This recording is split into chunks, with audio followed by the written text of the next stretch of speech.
grandes verdades de la persona de Cristo. Impresionante que en tan corto espacio él pueda pensar en 9 revelaciones o 9 afirmaciones acerca de nuestro Señor que son cruciales para identificar su nombre. Al final del capítulo 1, él nos deja ver o enfatiza, ejemplifica de qué manera Cristo es superior a los ángeles. Y dijimos la vez pasada que quizá para algunos de nosotros, habiendo creído eso siempre, pensaríamos que no estábamos leyendo nada nuevo, o quizás que esa no era o no es una verdad de gran impacto. Sin embargo, creencias que circulaban en aquel momento y cosas que él va a decir ahora en el capítulo 2 nos dejan ver claramente la necesidad que él tenía precisamente de hacer tal afirmación. Lo que se escribió ayer tenía en mente una audiencia en particular, sin embargo, tenía en mente también todas las demás audiencias que vendrían por los siglos de los siglos hasta que él regrese. Y entonces ahora yo quisiera, sin ninguna otra más introducción, que podamos leer junto del capítulo 2, versículo del 1 al 4, para comenzar a exponer nuestro texto en el día de hoy. Por tanto, recuerda que ese por tanto me está uniendo lo que se dijo antes con lo que se va a decir ahora. Por tanto, debemos prestar mucho mayor atención a lo que hemos oído, no sea que nos desviemos. Porque si la palabra hablada por medio de ángeles resultó ser inmutable, y toda transgresión y desobediencia recibió una justa retribución, ¿cómo escaparemos nosotros si descuidamos una salvación tan grande? La cual, después que fue anunciada primeramente por medio del Señor, nos fue confirmada por los que la oyeron. Dios testificó junto con ellos, tanto por señales como por prodigios y por diversos milagros y por dones repartidos del Espíritu Santo según su propia voluntad. Ese es el texto de hoy y yo he titulado este texto de una manera que me resultó fácil como llegar al título, lo cual no necesariamente es cierto cada semana. Como les he dicho en otras ocasiones, soy extremadamente cauteloso en escoger el título de mi mensaje porque entiendo que debe recoger todo el espíritu del texto. Pero en esta ocasión, las palabras usadas en el título salen directamente del versículo 1. Y este es mi título: atención, no sea que te desvíes. Esas palabras están ahí. Lo único que dice que prestemos mayor atención. Y lo otro lo dice en plural, no sea que nos desviemos. Esa es la preocupación del autor de Hebreos. En la carta a los Hebreos hay 5 exhortaciones o advertencias. La primera es esta, la que yo acabo de leer y que vamos a desarrollar en el día de hoy, por eso no voy a decir más nada ahora. La segunda exhortación aparece en Hebreos 3, 7 al 4, 13 y tiene que ver con el peligro de la incredulidad y de la desobediencia. La tercera advertencia está relacionada a la inmadurez espiritual y a la posibilidad de apostatar de la fe y aparece en Hebreos 5, 11 al 6, 8. La cuarta advertencia tiene que ver con la persistencia en el pecado. Para aquellos que están en una práctica de pecado, conocen que están en la práctica de pecado y sin embargo persisten en ella, y esa advertencia aparece en Hebreos 10, 26 al 31. Y la quinta y última advertencia es para aquellos que abiertamente rechazan a Dios y aparece en Hebreos 10, 25 al 29. Ya hacia el final del texto de la carta de Hebreos, cuando apenas faltan 3 versículos para cerrar, en 13:22 el autor de Hebreos nos dice: les ruego, hermanos. Esa sola frase nos da la idea de que, número 1, le ha escrito a creyentes. Número 2, le está hablando como pastor. Él está cargado, preocupado. Les ruego, hermanos, que soporten la palabra de exhortación, que la reciban bien, que la reciban no de parte de un fiscal acusador, sino de alguien que tiene un corazón pastoral, que está preocupado por sus vidas espirituales, pues les he escrito brevemente. De manera que el autor quiere que al leer estas palabras, ellos puedan tener la actitud correcta para poder obedecer, entender y luego obedecer lo que él está tratando de comunicar. Cada una de estas advertencias fueron escritas con una audiencia en particular, pero fueron escritas para todas las audiencias, como acabamos de decir. En el caso de esa audiencia, fue un grupo de hebreos, de judíos, que había llegado a creer. Como había llegado a creer, habían otros judíos, otros hermanos conciudadanos, que todavía no habían abrazado la fe cristiana o nunca lo harían, y por tanto ellos estaban bajo persecución de parte de ese grupo. En el interín, en medio de las presiones del día a día y sobre todo de las presiones de la persecución, corrían peligro, entendía el autor de esta carta, de que ellos pudieran enfriarse, alejarse, desviarse o abandonar la fe. El autor de este libro, de esta carta, obviamente no conocía cómo las iglesias se desarrollarían y por tanto no conocía la abundancia en que muchas de las iglesias de hoy en día, como nosotros, vivimos. Porque yo creo que el peligro de que la abundancia sea la que desvíe a alguien o a una iglesia del camino es mucho mayor que la persecución. De hecho, la persecución a lo largo de la historia lo único que ha hecho es afirmar la iglesia, expandir la iglesia, multiplicar la iglesia. Ya lo han oído otras veces, que la sangre de los mártires ha sido la semilla de la iglesia. Ahora, antes de comenzar a ver esta primera exhortación, yo quiero recordarte que el texto de hoy comienza con un por tanto. Lo que el autor va a hacer ahora es no solamente conectar el capítulo 1 con el 2, él va a aplicar en el capítulo 2 parte de las enseñanzas del capítulo 1, o todas las enseñanzas del capítulo 1. De eso se trata. Teología que yo la pueda llevar a la práctica, eso es vital. Nosotros dijimos que en el capítulo 1 había mucha teología. Le dedicamos 2 sermones y estábamos inclinados a hacer un tercero, pero al final no lo hicimos.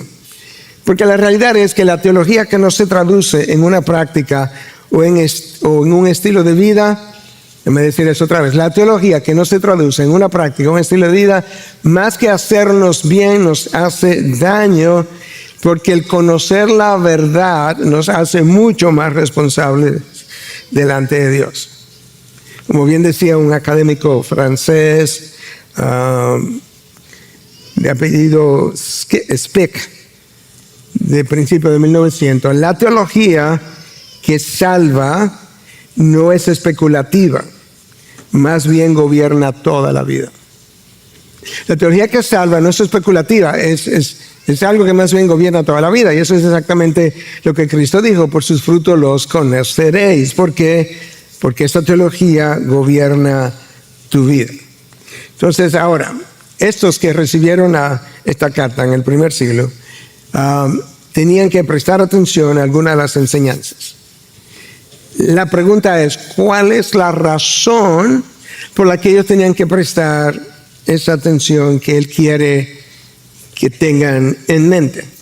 Bueno, la razón es sencilla, está ahí, para que no nos desviemos, no vaya a ser que nos desviemos. Ahora, en el español y quizás en otros idiomas ocurre igual, la palabra desviar no captura lo que el autor quiere decir.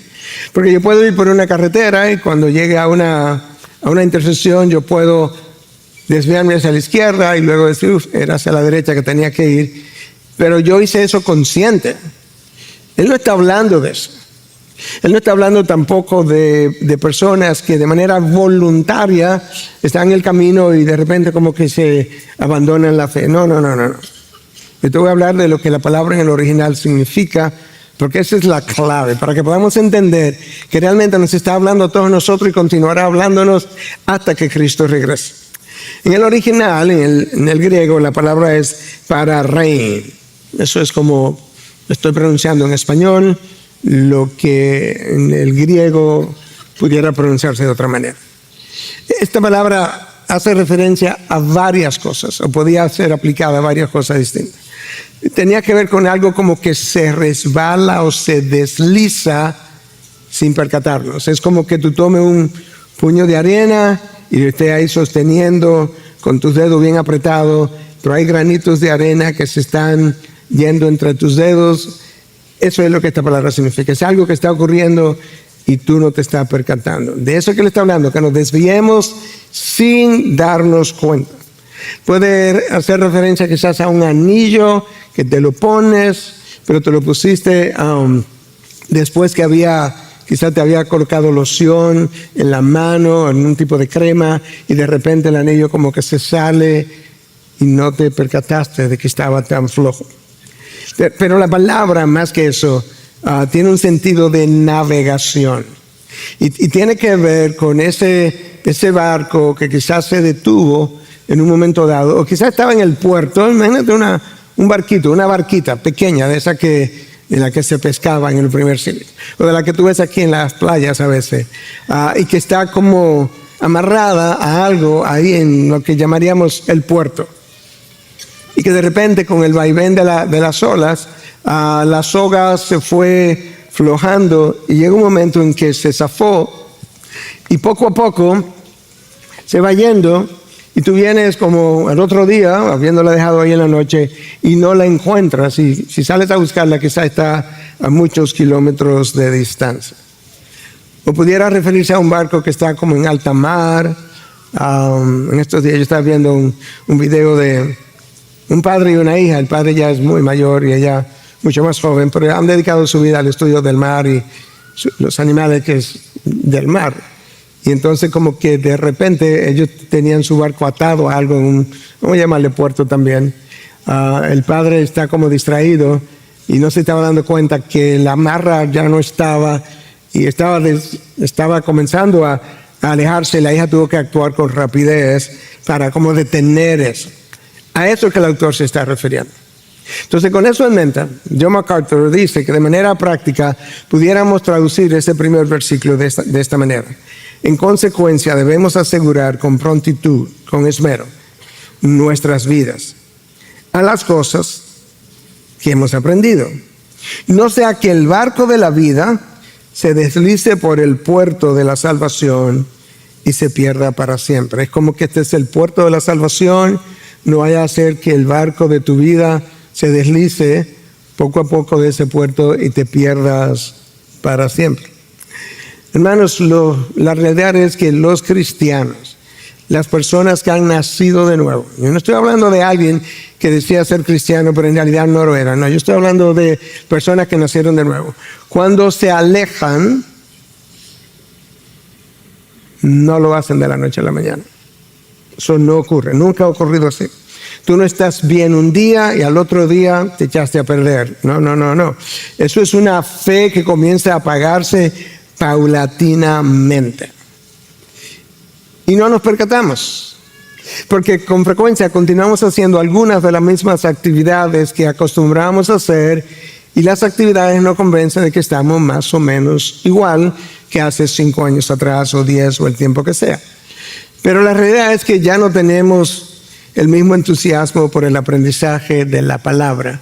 No es algo que me llama tanto la atención, no tengo tanto interés como una vez lo tuve, y ahora como que me da trabajo leer esa palabra. El venir a la iglesia y pasar tiempo con los hermanos, algo que el mismo autor de Hebreo más adelante nos va a recordar que no debiéramos dejar de congregarnos como algunos tienen el hábito de hacer. Eso lo comenzamos a ver como algo, sí, eso es positivo, pero no es necesario. Yo tengo mi fe, no crea que yo no creo. Yo probablemente creo tanto como tú. Con cuidado, quizá más. Así mismo a veces he oído.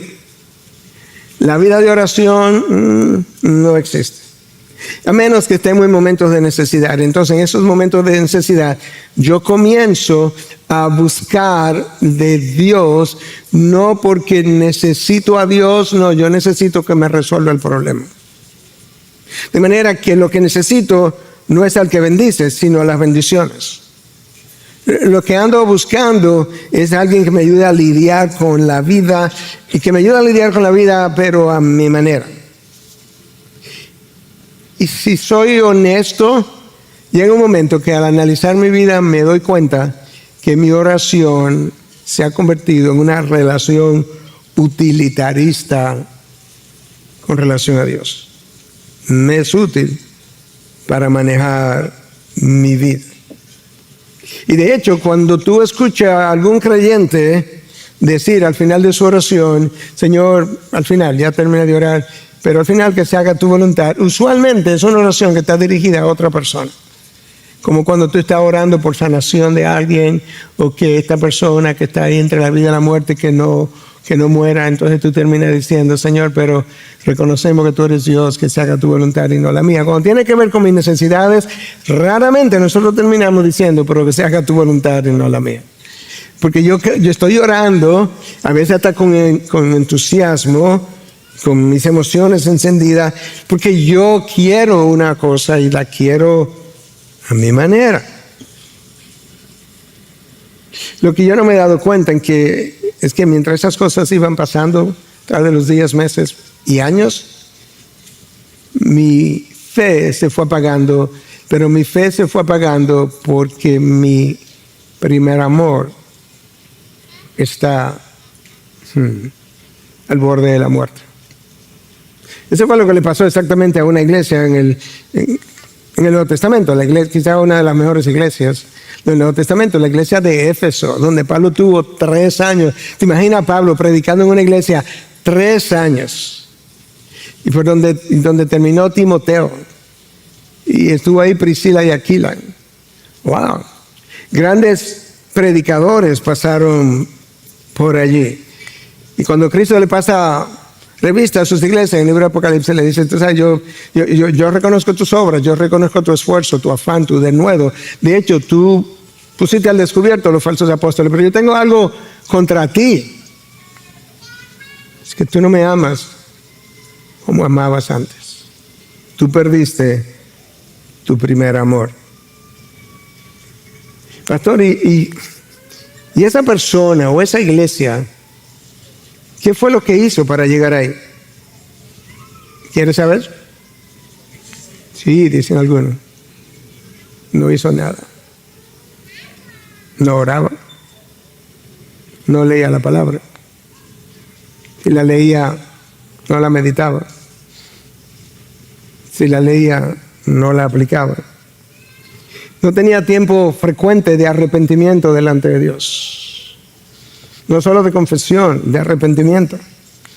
Yo les he mencionado que todos los días yo trato de arrepentirme al final del día. Yo no he vivido un solo día de mi vida perfectamente. Claro que tengo que arrepentirme todos los días. O tengo que por lo menos confesar y pedirle a Dios que me dé el arrepentimiento. Ya no presto atención a las cosas de Dios. Más bien mi mente está enfocada en la diversión. Lo que veo y oigo como diversión a través de la vida y de las pantallas comienza a disminuir la sensibilidad hacia el pecado, y ahora el pecado me parece más o menos natural. Y al final la conclusión es esta, lo que estoy tratando de decir es esto: si yo no presto atención a mi condición espiritual, si no presto atención, el autor de Hebreos comienza diciendo que debemos prestar mayor atención. Si yo no presto atención a mi condición espiritual, paulatinamente mi condición espiritual interna de fe se va a deteriorar de manera natural. Porque, bueno, hay 2 condiciones presentes en nosotros y 2 que frecuentemente están ausentes que hacen que esto ocurra de esta manera. En primer lugar, las 2 condiciones presentes en nosotros que de manera natural tienden a llevarme en una dirección alejándome de Dios cuando yo no examino mi vida espiritual con frecuencia. La primera es la corrupción moral dentro de nosotros que existe desde que Adán y Eva cayeron y que no va a desaparecer hasta que no entremos en gloria. Y lo segundo es la corrupción del mundo a mi alrededor, al que yo me expongo, lo que yo veo, lo que yo oigo, lo que hago en ese mundo, con quienes me relaciono, porque esa corrupción, aunque siempre se ha dicho, muchos han dicho, desde que el mundo, los pecados son los mismos, y ciertamente yo estaría de acuerdo, pero hay una enorme diferencia. Hubo una época en que esos pecados la gente quería mantenerlos ocultos, hoy en día no, la gente los celebra, se legisla a favor de ellos muchas veces. Están en las pantallas, no tienes que pagar ya como había que pagar en una ocasión, llegan a tu habitación, en lo privado y todo lo demás. Desde la cosa más ligeramente pecaminosa hasta la más perversamente corrupta está disponible gratis y de manera anónima, nadie tiene que saberla. Y de manera asequible, anónima, asequible. Ese es el mundo de hoy. Entonces la presencia de esas dos cosas en nosotros es la que hace mandatorio que yo tenga que examinar cuidadosamente mi vida espiritual con cierta regularidad. Y luego hay dos cosas que frecuentemente están ausentes que también contribuyen a que esta frialdad, alejamiento se produzca. Y la primera es la falta de vida de palabra. Hermanos, Jesucristo estaba tan consciente, estaba tan preocupado de que ese iba a ser el caso en la vida de sus discípulos, que cuando le faltaban algunas horas para morir, cuando estaba orando en el aposento alto por las cosas más esenciales, voy a resumir las más esenciales en esta última oración, Padre. Esta es una de esas. Padre, santifícalo en tu verdad, tu palabra es verdad. No hay santificación divorciada de la palabra, eso no existe, nunca ha existido, es imposible. Padre, santifícalos en tu verdad, tu palabra es verdad. No palabra, no santificación. Poca palabra, poca santificación. Y lo segundo que frecuentemente, bueno, déjame hacer un comentario más antes de mencionarte lo segundo que frecuentemente está ausente cuando esta frialdad se da, es que a veces he escuchado comentarios como pastor, pero yo leo la palabra todos los días y si le digo la verdad, yo no veo como cambios suficientes en mi vida. ¿Por qué ocurre eso? Bueno, yo te puedo decir. A veces simplemente que la leo porque es como un check y me voy tranquilo al trabajo pensando ya cumplí. Bueno, así eso no va a producir ningún resultado en mí porque yo no la he rumiado, no he visto las implicaciones que tiene. Otras veces porque yo leo la palabra o la oigo, como en el día de hoy, lo leo y oigo un sermón y digo, ¿y cómo estuvo el sermón? Bueno, estuvo bien, pero fue más de lo mismo. Bueno, cuando yo trato de leer la palabra, hay texto de la palabra que yo lo he leído no sé cuántas veces o lo he enseñado o cualquier otra cosa. Yo no simplemente la leo y me digo, sí, yo sé eso. No, yo quiero preguntarme si yo lo estoy viviendo. Ahora las cosas comienzan a cambiar. Y luego, si digo que sí, que lo estoy viviendo, yo quiero saber cuánto de eso yo estoy viviendo. Porque si no lo estoy viviendo, en realidad, hermano, ¿sabes qué? No lo creo. Yo te mencioné brevemente en un devocional con el equipo de la oficina, yo les mencioné esto más detalladamente. Hay 5 niveles de conocimiento. Para aquí yo mencioné 2. Uno es información, nivel 1. El hecho de que yo conozca un texto no significa absolutamente nada si eso es lo único que ha ocurrido. Eso es información que los demonios tienen y tiemblan. El segundo nivel es convicción. Cuando esta palabra ha hecho su trabajo en mi mente, la ha cambiado en mi espíritu, ha liberado mi voluntad del pecado, entonces hay una convicción en mí y la convicción a mí me sostiene, por eso es que no la puedo negociar, por eso es que la convicción gobierna mi vida, porque yo no la sostengo a ella, ella me sostiene a mí. Yo sostengo una opinión, pero no una convicción. Pero yo necesito preguntarme no solamente si conozco el texto, si entiendo todas las implicaciones del texto, pero si lo estoy viviendo y hasta dónde lo estoy viviendo. Porque en mi caso yo sé que nunca es 100% y por consiguiente yo siempre tengo algo más que aprender a vivir del mismo texto. Y el otro ingrediente que frecuentemente está ausente es la oración. Recuerda que el alejamiento no ocurre repentinamente, es un enfriamiento paulatativo. Y la primera realidad es que la palabra nos llama a tener la mente en las cosas de arriba. Y usualmente el discípulo de Cristo no tiene la mente en las cosas de arriba. Esa fue la reprensión de Cristo para con Pedro, cuando Pedro quiso detenerlo, que iba camino a Jerusalén. Y Cristo se dio cuenta que él estaba siendo usado por Satanás. Le dice que el Señor te reprenda, Satanás. Y le dice a Pedro, porque tú no tienes en cuenta las cosas de Dios, esas son las cosas de arriba, sino las cosas de los hombres, esas son las cosas de aquí abajo. Si no tengo en mente las cosas de arriba, no voy a orar, porque la oración tiene que ver con alguien allá arriba, no aquí abajo. Y luego entonces tú comienzas a exponerte a las cosas que el mundo te ofrece a tu alrededor, y mi mente es capturada por una idea, y eso que captura mi mente comienza a dominar mi mente. Pero como nosotros somos fuimos creados a la imagen de Dios, una de las capacidades de la imagen de Dios es poder soñar, y luego nosotros comenzamos a soñar con eso. Es como cuando yo venía para República Dominicana a plantar una iglesia. Yo estaba capturado por esa idea y comencé a soñar con eso. Pero llega un momento que tú no quieres simplemente seguir soñando, tú quieres despertar, de manera que tú quieres hacer realidad lo que era un sueño, y la idea es una realidad hoy en día que Dios hizo posible. Pero eso lo hacemos en todos los ámbitos de nuestras vidas. Y como la mente es el centro de operación que regula tus palabras, tus pensamientos, tus ideas, tus acciones, mientras todo eso ha estado ocurriendo en tu mente, mientras toda la información que dejaste entrar a tu mente y aquella que produjiste en tu mente, no te diste cuenta que tu pasión por Dios, por las cosas de Dios, estaba mermando.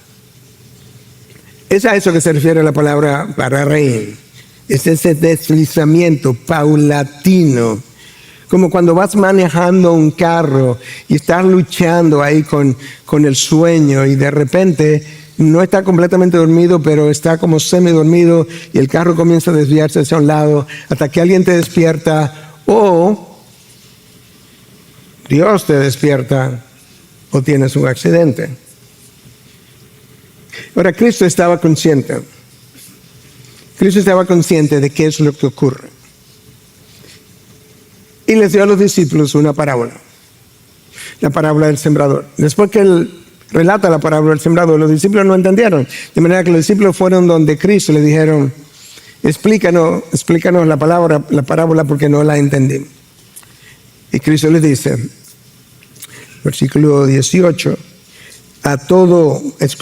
ustedes pues escuchen la parábola del sembrador. En este caso le va a hablar de la explicación. A todo el que oye la palabra del reino y no la entiende, el maligno viene y arrebata lo que fue sembrado en su corazón. Ok, la palabra fue oída, fue sembrada en su corazón, no la entendió, pero ¿salió a buscar a alguien que se le explicara? No. ¿Por qué no salió a buscar a alguien que se le explicara? Porque no le interesaba, él dejó eso así. No la entendí, se fue del sermón, por ejemplo, no entendí. No tengo interés. Grupo 1. Grupo 2. Este es aquel en quien se sembró la semilla junto al camino. Ese es el grupo 1. Y aquel en quien se sembró la semilla en pedregales, grupo 2. Este es el que oye la palabra, escucha, y enseguida la recibe con gozo. ¡Wow! ¡Qué sermón! Tengo que volver a la próxima semana. Pero no tiene raíz profunda en sí mismo, sino que solo es temporal. Y cuando por causa de la palabra viene la aflicción o la persecución, enseguida se aparta de ella. Cuéntame de tu vida, pastor. Yo hubo un tiempo, eso yo lo oigo casi semanal, hubo un tiempo que yo estaba mucho en los caminos del Señor, pero yo me aparté, ya tengo 2 años, 3 años, y no he regresado. ¿Pero qué fue lo que pasó? la recibiste con gozo. Sí, el problema es que eso no era suficiente. Porque yo tenía que hacer algo con eso que yo entendí y no lo hizo, algo más. Y lo dejaste ahí como nivel superficial. Pastor, yo me enfermé y usted sabe, tuvieron que operar y en eso yo me enfrié. Cuando por causa de la aflicción o la persecución enseguida se apartó. Tercer grupo. Y aquel en quien se sembró la semilla entre espinos, escucha, es el que oye la palabra, pero las preocupaciones del mundo, ahí está la mente en las cosas de aquí abajo, las preocupaciones del mundo y el engaño de las riquezas ahogan la palabra y se queda sin fruto. Wow. ¿Y cuántos grupos quedan? Uno más. 3 de 4 oyeron la palabra y nada pasó en ellos. No hubo fruto, nadie nació de nuevo. En el último grupo, pero aquel en quien se sembró la semilla en tierra buena, este es el que oye la palabra y la entiende. Este sí da fruto y produce uno a 100, otro a 60 y otro a 30 por uno. A esos que produjeron 30 por 1, 60 por 1, 100 por 1, es que el autor de Hebreos le está diciendo, hey, presten mayor atención. El autor de Hebreos no le está hablando a incrédulos, le está hablando a creyentes, nacidos de nuevos. Y ahora entonces, en los próximos 3 versículos del pasaje de hoy, él explica algo que tiene que ver con los ángeles, que me hace entender por qué él quería que yo entendiera en el capítulo 1 que Cristo es superior a los ángeles. Entonces vamos a comenzar a leer en el versículo 2. Ya cubrimos el 1. Porque si la palabra hablada por medio de ángeles resultó ser inmutable, esa es la ley cuando fue entregada, y toda transgresión y desobediencia recibió una justa retribución, ¿cómo escaparemos nosotros si descuidamos una salvación tan grande? La cual, después de que fue anunciada primeramente por medio del Señor, nos fue confirmada por los que la oyeron. Versículo 4. Dios testificó junto con ellos, tanto por señales como por prodigios y por diversos milagros y por dones repartidos del Espíritu Santo según su propia voluntad. Ok, el autor de Hebreos más adelante va a comparar estos 2 pactos, el antiguo pacto y el pacto en la sangre de Cristo. Pero ya comenzó a darnos una idea. Lo que nos está diciendo es que ese primer pacto, la entrega de la ley, fue promulgada por medio de ángeles. El mediador fue Moisés, no hay duda. El mediador entre el pueblo y Dios fue Moisés. El pueblo iba donde Moisés, Moisés le hablaba a Dios, Dios le hablaba a Moisés, Moisés le hablaba al pueblo. Fue el mediador. Pero a la hora de entregar la ley, de alguna forma los ángeles tuvieron ahí la promulgación o jugaron un rol. Escucha ahora lo que está diciendo el versículo 2, que ya leí. Porque si la palabra hablada por medio de ángeles en el Sinaí, en el monte Sinaí, resultó ser inmutable y toda transgresión y desobediencia recibió una justa retribución. Okay, aquí hay 2 ideas que yo tengo que explicar. La primera es esto de la ley traída por medio de ángeles. Bueno, Deuteronomio 33:2 habla de eso, de que Dios bajó con miles de ángeles, pero no dice si los ángeles hablaron o no hablaron, o la ley se promulgó por medio de ellas. Pero cuando Pablo escribió a los Gálatas, en 3:19, él habla de que la ley que fue promulgada mediante ángeles por mano de un mediador, el mediador es Moisés, pues fue promulgada por medio de ángeles, dice Pablo. Y luego, en el libro de los Hechos, en el capítulo 7, donde Esteban está acusando al pueblo judío, siendo el judío, de que ellos no siguieron a Dios, no obedecieron, se rebelaron, que apedrearon o mataron, dieron muerte a los profetas. En 7:53 del libro de los Hechos dice que la ley fue promulgada por disposición de ángeles, de manera que Pablo, Esteban, Deuteronomio confirman esto que el autor de Hebreos dice hoy. Entonces, ¿cuál es el punto que el autor está haciendo? Esa ley vino por medio de ángeles. Y la violación de esa ley, que vino no por medio del Hijo de Dios, no por medio de Dios encarnado, sino por ángeles, cada transgresión fue castigada. Wow. Yo no sé en qué él estaba pensando, pero él tenía que conocer, y quizá lo pensó, en los hijos de Aarón. que ofrecieron fuego extraño al Dios verdadero, en el tabernáculo. Pero hicieron uso de algo que Dios no había autorizado y fueron quemados, vivos. ¡Wow! O quizá estaba pensando en la rebelión de Coré. Coré cuestiona el liderazgo de Aarón, de Moisés, y 250 hombres se unieron a él, y Dios consideró eso una rebelión tal, en serio, que cuestionen el liderazgo de Aarón y Moisés fue tan serio. No, espérate, no es eso. Es que cuestionaron la elección de Dios de esos líderes para el pueblo y pensaron que ellos como líderes sería mejor que la elección de Dios, y por consiguiente la tierra se abrió en un momento dado, se tragó a Coré todos sus bienes, su casa, su familia, wow, y 250 hombres que se unieron a él fueron consumidos por fuego. Uy. Quizá estaba pensando en el día en que los hijos de Israel se unieron a las mujeres moabitas y hasta tuvieron orgías. Dice el texto de Números, capítulo 25. Y ese día, Pablo luego relata, murieron 23,000 personas. 23,000 personas en un tiempo donde la población no era tan densa. Eso fue mucha gente. Ya. Y el autor de Hebreos está diciendo, si la transgresión de esa ley, mediada por ángeles, recibió castigos tan severos, versículo 3 ahora, te lo voy a leer de la NTV, entonces, ¿qué nos hace pensar que podemos escapar si descuidamos esta salvación tan grande que primeramente fue anunciada por el mismo Señor Jesús, no los ángeles, y luego nos fue transmitida por quienes lo oyeron hablar? Fue transmitida primero por el Señor Jesús y luego por testigos oculares, por aquellos, por testigos de primera mano. ¡Wow! Entonces, si una ley inferior, un pacto inferior, una revelación inferior recibió, con la violación de eso, recibió una retribución tan severa, ¿qué debemos esperar cuando este nuevo pacto, que fue traído por el Hijo de Dios, el heredero de todas las cosas, la representación exacta de su naturaleza, en él moraba la plenitud de la divinidad, el creador mismo de todo lo que existe, visible e invisible?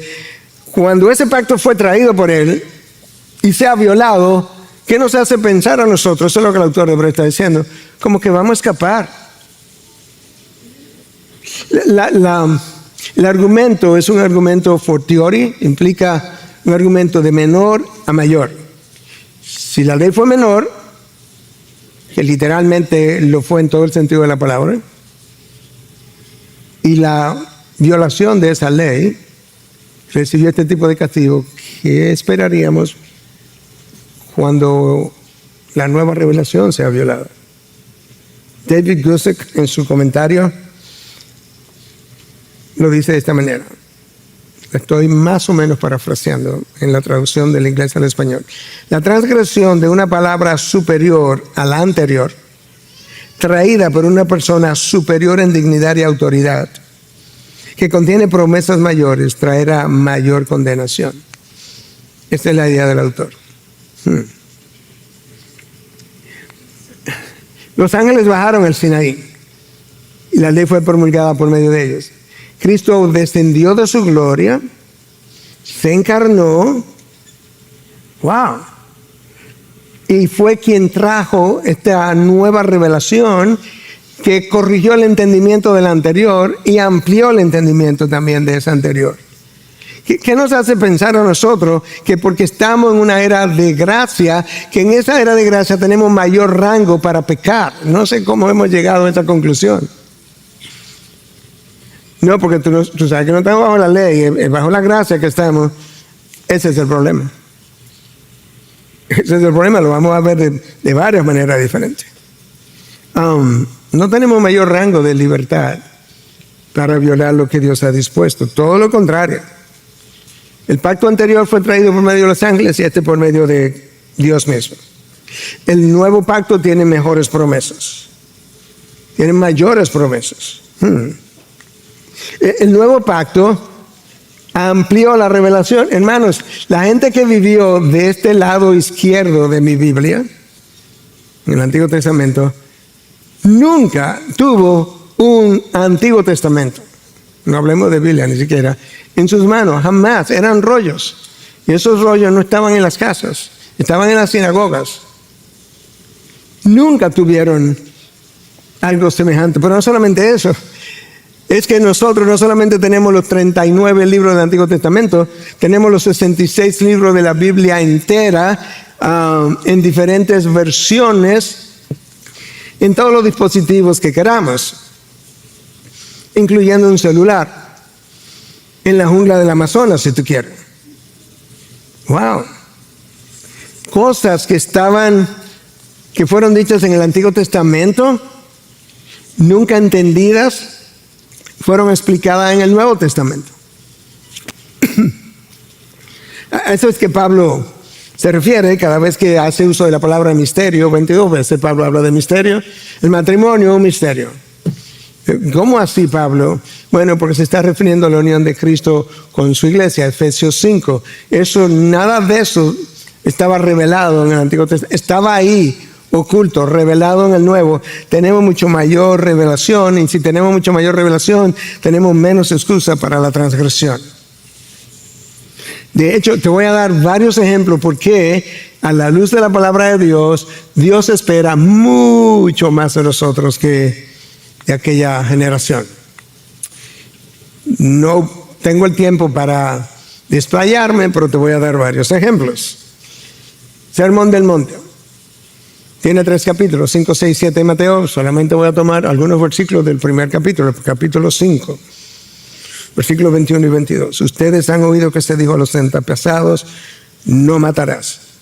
Y cualquiera que cometa homicidio será culpable ante la corte. Ok, clarito. No le puede quitar la vida a otro. Ese es el 6º mandamiento de la ley de Dios.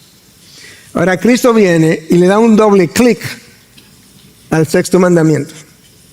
Dice, pero yo les digo que todo aquel que esté enojado con su hermano será culpable ante la corte. Y cualquiera que diga insensato a su hermano será culpable ante la Corte Suprema. Y cualquiera que diga idiota será merecedor del infierno de fuego. ¿Cómo? Dijo alguien acá adelante. En otras palabras, lo que ellos entendieron fue solamente la letra de la ley. No puedes matar a nadie. Lo que Cristo nos está ayudando a entender ahora es el espíritu de la ley, y el 6º mandamiento no solamente protege la vida de la persona, protege la integridad y la dignidad de la imagen de Dios en el ser humano, que no la puedes atropellar quitándole la vida a otro, pero tampoco la puedes atropellar con palabras, porque violas el mismo 6º mandamiento de la ley de Dios. Versículos 27 y 28 ahora de Mateo 5. Ustedes han oído que se dijo, no cometerás adulterio. Pero yo les digo que todo el que mira a una mujer para codiciarla ya cometió adulterio con ella en su corazón. Wow. ¿Dónde que tenemos esta idea como que nosotros como que lo tenemos más fácil hoy? No. O sea, para ellos fue fácil, ¿ok? Mandamiento número 7, no cometas adulterio. Eso implica no cometas adulterio físicamente con una persona que no es tu esposo o tu esposa. Ok, Cristo viene y dice, pero no es eso, esa es la letra de la ley. Tú tienes que entender el espíritu de la ley. Si miras a una mujer que no es la tuya, o un hombre que no es la tuya, y lo deseas, lo codicias, ya cometiste adulterio en tu corazón. Las expectativas de nosotros son mucho más altas. Mateo capítulo 5, versículo 38 a 42. Ustedes han oído que se dijo ojo por ojo y diente por diente. Déjame pararme. Básicamente eso fue una ley justa y de hecho misericordiosa, porque en la antigüedad era frecuente fuera de Israel que si tú me robabas una cabra, como pasa hoy, tú me robabas una cabra y yo tomaba en un arrancada, iba y te mataba. Eso no estaba permitido bajo la ley de Dios. No. Ojo por ojo. En otras palabras, me robaste una cabra, devuélveme mi cabra. Te comiste mi cabra, busca una y devuélveme una cabra. El castigo tiene que ser correspondiente a la transgresión. Entonces, oye lo que dice. Ustedes han oído que se dijo ojo por ojo y diente por diente. Pero yo les digo, no resistan al que es malo, antes bien a cualquiera que te abofetee en la mejilla derecha, vuélvele también la otra. ¿Estás listo para hacer eso? El que quiera ponerte pleito y quitarte la túnica, déjale también la capa. Y cualquiera que te obligue a ir 1 kilómetro, ve con él 2. El que te pida, dale. Cuando salga de aquí, te encuentres con gente pidiendo. Y al que desee pedirte prestado, no le vuelva la espalda. ¿Te convencí o quiere que sigas? De que nosotros tenemos expectativas mucho más altas de parte de Dios. Dios bajó al Sinaí acompañado de ángeles, pero con este pacto bajó Él y se hizo hombre.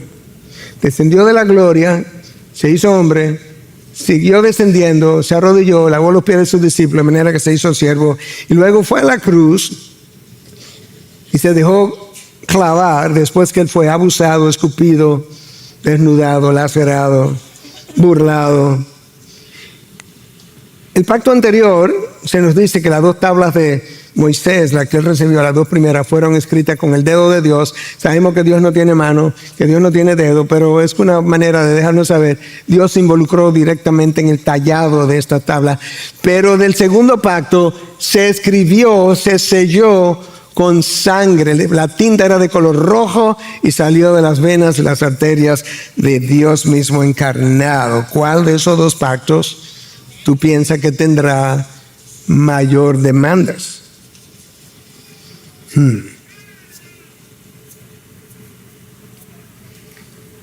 Un pacto por gracia, sí, pero nuestra mente está tan corrompida que nosotros ni siquiera entendemos la gracia.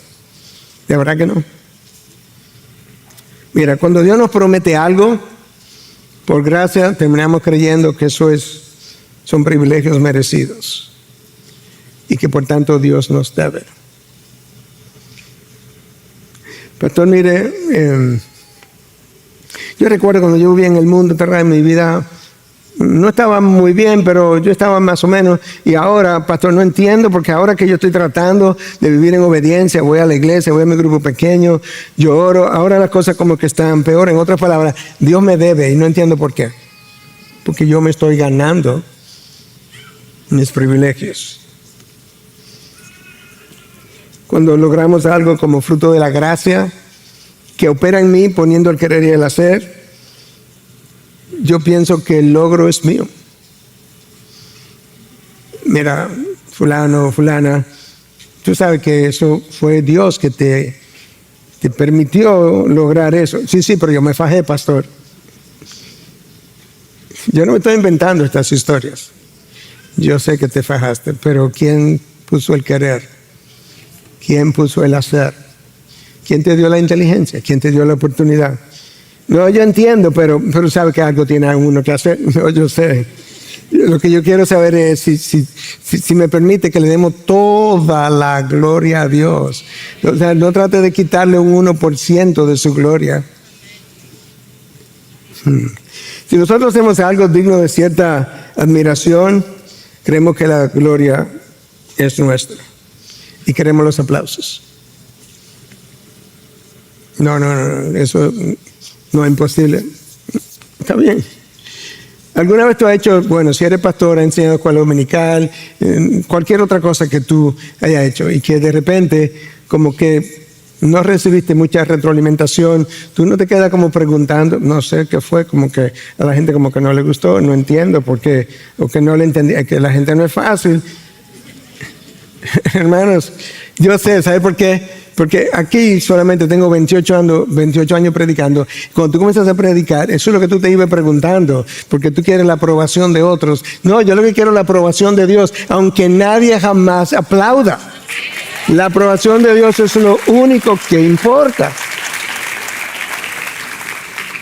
Cuando Cristo vino, predicó como nadie jamás haya predicado ni va a predicar. Y tú sabes que a veces no solamente que no lo aplaudieron, que querían despeñarlo de una colina en una ocasión. Cuando predicó su primer sermón en Nazaret, después que había sido bautizado en el río Jordán. A Cristo lo abucharon, por así decirlo, lo acusaron de blasfemo. Nosotros queremos los aplausos de los hombres. No es que está mal que tú quieras animar a alguien que te ministró cualquier otra vez, a eso no me refiero. Es al receptor, lo que él hace con los aplausos y demás. El autor de Hebreos está ayudando a entendernos algo que nosotros rehusamos entender. Creo que te convencí que a nosotros se nos ha dado mucho más que a la gente del Antiguo Testamento. Escucha las palabras de Cristo en Lucas 12:48. A todo el que se haya dado mucho, mucho se demandará de él. Y al que muchos le han confiado, más le exigirán. Más nos van a exigir por mucho. Tú no lees en el Antiguo Testamento que el Espíritu moraba en el interior de cada creyente. Tú no lees en el Antiguo Testamento que hubo un pacto hecho en la sangre del Cordero. No, hubo un pacto hecho en el monte Sinaí, donde nadie derramó sangre. El autor de Hebreos nos está diciendo, hermanos, tenemos que ganar conciencia bajo cuál pacto es que vivimos. Hermanos, Dios escribió un libro.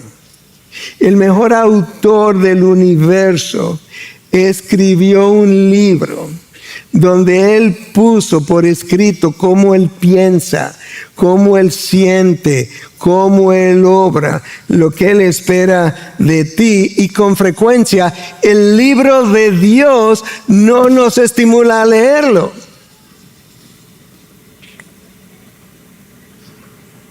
A escudriñarlo, a rumiarlo. Mientras tanto tenemos todo este interés enorme en estar al tanto de toda la basura que se publica en las redes sociales todos los días.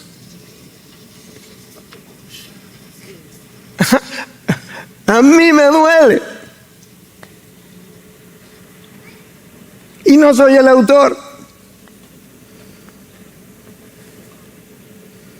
Definitivamente, las mentes no están en las cosas de arriba. Pero Dios espera mucho más de nosotros. Escucha los versículos 3 y 4 juntos. Cubrimos hasta el 3. El 4 es simplemente complementando, pero déjame leerlo juntos, de la versión Nueva Traducción Viviente. Entonces, ¿qué nos hace pensar que podemos escapar si descuidamos esta salvación tan grande que primeramente fue anunciada por el mismo Señor Jesús y luego nos fue transmitida por quienes lo oyeron hablar? Versículo 4. Además, Dios confirmó el mensaje mediante señales, maravillas, diversos milagros y dones del Espíritu Santo según su voluntad. Oye lo que el texto está diciendo. En primer lugar, aquí no habló ningún ángel. Aquí habló Dios encarnado, número 1. Número 2, después que Él confirmó el mensaje por su propia voz, Cristo. Hubo gente que fueron testigos oculares y auditivos de sus enseñanzas y ellos también testificaron de las enseñanzas de Dios en la persona de Cristo. Y si eso fuera poco, además, versículo 4, o sea, ya esas dos cosas lo están dichas en el 3. Además de esa confirmación, Cristo habló, testigos oculares de primera mano hablaron. Además, Dios confirmó el mensaje mediante señales, maravillas y diversos milagros. Si tú y yo pensamos como que la adición de milagros no le agrega peso a esta revelación y nos hace las demandas más severas, déjame leerte de la palabra lo que Cristo dijo con relación a sus milagros encima de sus enseñanzas. Mateo 10, versículos 23 y 24. Y tú, Capernaum, ¿Acaso serás elevada hasta los cielos? Hasta el Hades descenderás. Porque si los milagros que se hicieron en ti se hubieran hecho en Sodoma, esta hubiera permanecido hasta hoy. Sin embargo, les digo que en el día del juicio será más tolerable el castigo para la tierra de Sodoma que para ti. Wow. Capernaum, tú eras el headquarter, el lugar que yo establecí, de donde yo trabajaba, por así decirlo. Ahí a orilla del lago de Galilea. Allí yo hablé, allí yo enseñé, pero allí yo hice milagros. Y yo quiero decirte que si lo que yo dije y luego los milagros que hice no fueron suficientes para convertirte, quiero que sepas que si esos milagros se hubiesen hecho en Sodoma, todavía Sodoma estuviera con nosotros al día de hoy, le dice Cristo a ellos. Y en el día del juicio, tú serás juzgada peor que la tierra de Sodoma. ¿Por qué? Porque tuviste mis palabras y tuviste los milagros que confirmaban mis palabras. Y ustedes, hermanos, nosotros tenemos su palabra, la palabra de los testigos oculares de primera mano y los milagros que Cristo y ellos hicieron confirmando dicha palabra. Por eso que el autor de Hebreos lo menciona. Él lo menciona como un elemento más. Escucha, él menciona a Dios mismo que habló, que primeramente fue anunciada por el Señor Jesús, número 1, y luego nos fue transmitida por quienes lo oyeron hablar, número 2. Además, 3, Dios confirmó el mensaje mediante señales, maravillas, diversos milagros y dones del Espíritu. Encima de eso tenemos 2000 años de maestros de la palabra, expositores de la palabra, pastores que han estado expandiendo, explicando mucho mejor el texto de esta Biblia por 2000 años. Que nos hace pensar que sería mucho menor el juicio si no prestamos la atención debida a lo que Dios nos ha dejado. Recuerda, yo tengo que ir cerrando, pero recuerda lo que dijimos al principio, que el autor de Hebreos está preocupado primero con la posibilidad de que yo me deslice sin darme cuenta. Esa es la exhortación, presta mayor atención. Y luego él me dice, mira, a manera de advertencia, la razón por la que tienes que cuidar tanto el que no te desvíes, no te deslice, es que ahora nosotros, bajo el nuevo pacto, tenemos una expectativa mayor, porque se nos ha dado mucho más. ¿Ok? Hermanos, es paulatinamente que ocurre.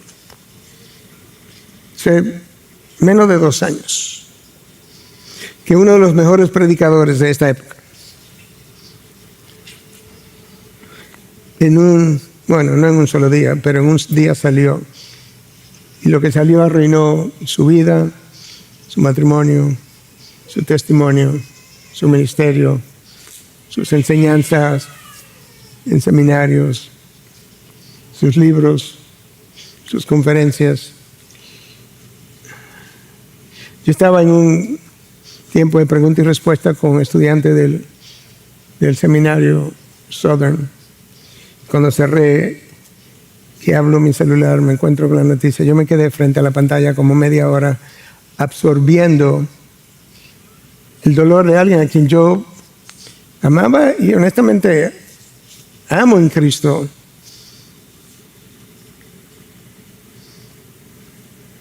Eso no pasó en un día.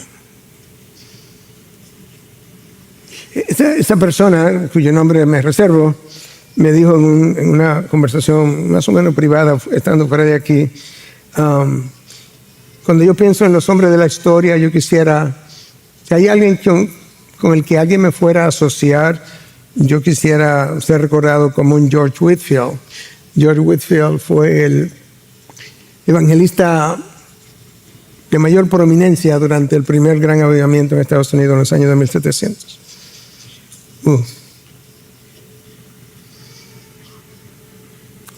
Déjame conectarte eso con esta historia final y cierro.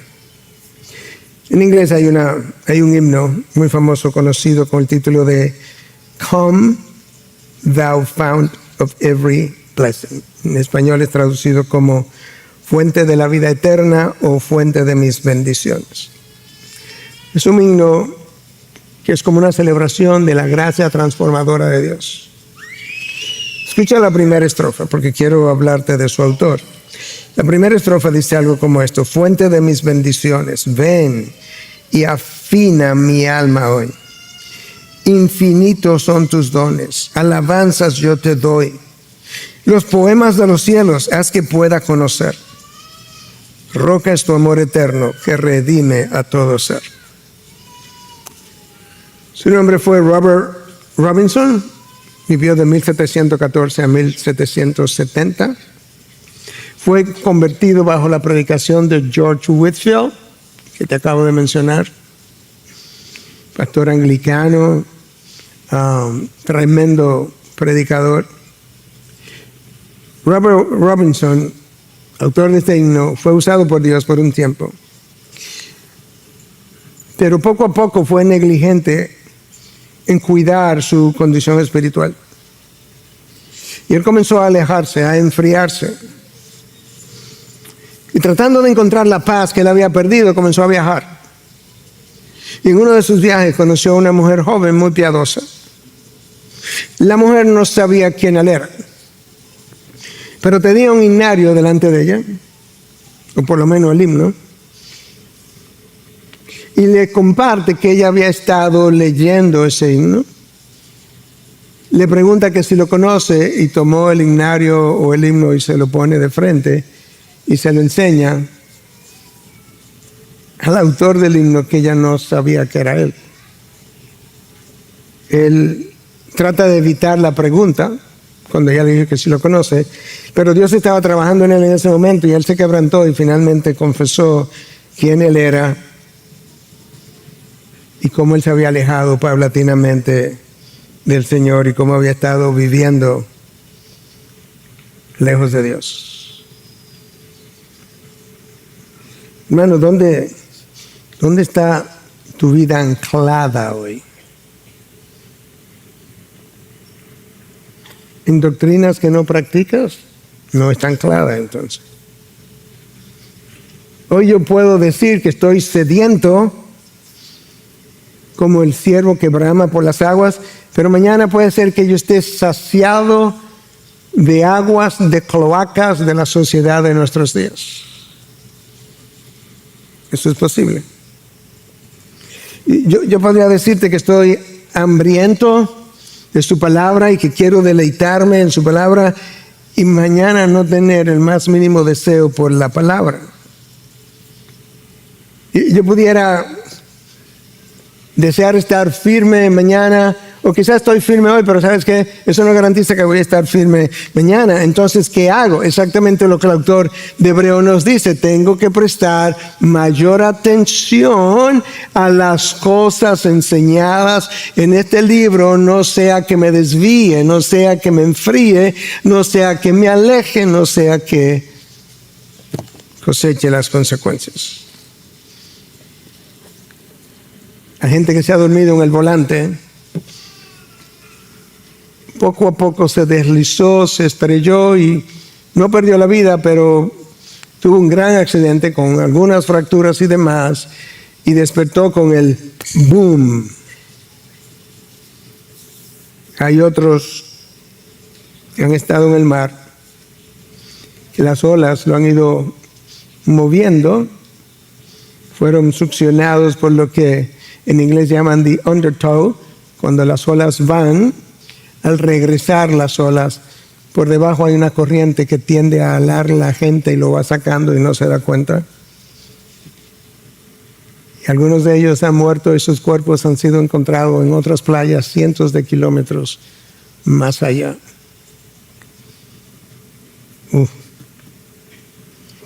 Hermano, necesitamos leer esta palabra. Esta palabra, ¿qué hago si no tengo hambre? Pídele a Dios, confiésalo, pídele perdón. por tu falta de apetito, pero tienes que dejar de comer también la chatarra del mundo, porque de lo contrario no vas a tener apetito.